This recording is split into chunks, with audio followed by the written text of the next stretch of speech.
Дараагийн мэдээ Монгол улс авилгын индексээр ардчилсан бос дэглэмтэй улсуудтай нэг шугамд жагсаад 2 хонжина. Улсын хурлыг ардчилсан намаас авилгын үзүүлэлтээр олон жил дайнд нэрвэгцэн Сирилон улсын араас алхаж яваа нь эмгэнэл гэж тодорхойллоо. Мөн Монгол улс авилгын эсрэг тэмцэж байгаа улс бус харин авилгад ялагдсан тогтолцоотой улс болж хувирсныг илтгэх улс төрийн дохио гэж мэдэгдлээ.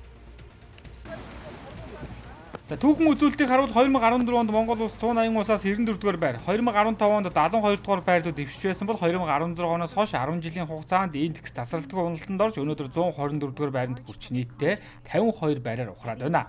Энэ бол зөвхөн статистик тоо биш, институцийн дороотол улс төрийн засаглалын чанарын уналтыг илэрхийлсэн үзүүлэлт юм а. Тэгээ ийм ноцтой байдалд Монгол улс орцсон байна. Энэ бол агуулгаараа эдийн засагт маш хортой том хөрөнгө оруулагч нар ийм балаа оронд орж ирэхгүй гэдэг ингээд энэ индексийг чи хараа сууж байгаа шүү дээ. Энэ улс байхгүй гэдэг нөө чеклистнээс хасаа сууж байгаа тухай сая манай эдийн засагч Баттөрөө хэллээ шүү дээ. Тэр ийм их үр дагавартай асуудал учраас энэ дээр өмнө байгуулагдсан ажлын хэсгийг хүлээгээ суух юм биш. Ардчилсан намын зүгээс ч гэсэн санаачлаг гаргаад тэр хуулийг төлөхөх төсөл нь байгаа бол засгийн газар шахах ажил руу орно гэж бодож байгаа. Тэр өнгөрсөн хугацаанд бол ардын нам бол авилгатай бол агаараар л тэмцлээ.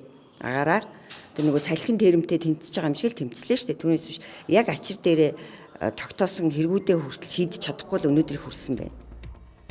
Албан тушаалтнуудын авилгын дуйлаан тогтмол илэрдэгч их хэмжээний мөнгөн дүнгийн баримтууд нь ил болдогч хариуцлага тооцох бодит шийдвэр улс төрийн хариуцлага эрх мэдлийн түтгэлзүүлэлт бодиттой хэрэгждэггүй. Энэ эрх мэдэл хариуцлага хоёрын хооронд тэнцвэр алдагдсны илрэл. Судалгааны төвшөнд авилгын гомдол их, харин хэрэг болон шүүгээр шийдэгдэх хувь маш бага нь хууль хэрэгждэг төр бус сонгомол хэрэгжилттэй төр бий болсныг харуулж байгаа юм а. Гэвч 2016 оноос хойш тасралтгүй эрх хөрж байгаа улс төрийн хүчний зүгээс зүгээр л нэг тоо хойно өмнө орлоо гэдэг ноцтой асуудал биш гэж тайлбарлаж байна. Авилгын эсрэг багцуул.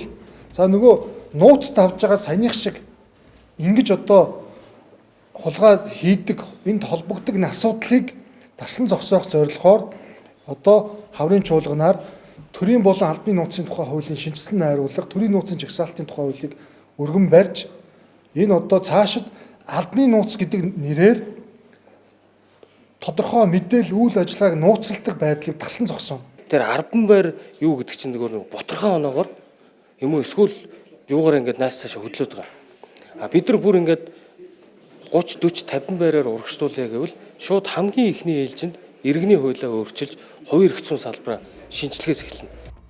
За авилгын шууд үр дагавар нь хамгийн түрүүнд эдийн засгт илэрдэг. За бизнесийн орчин хумигдж, зах зээлийн зарчим бус авилгын суурьтай харилцаа тогтолцоо бий болж хувирчээ.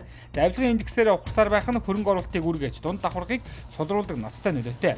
Эцэст нь чөлөө төрөлтөн үгүй болж улс төрд ойр бүлэглүүд эдийн засгийг хянах бүтц тогтдог том хар мөртэй.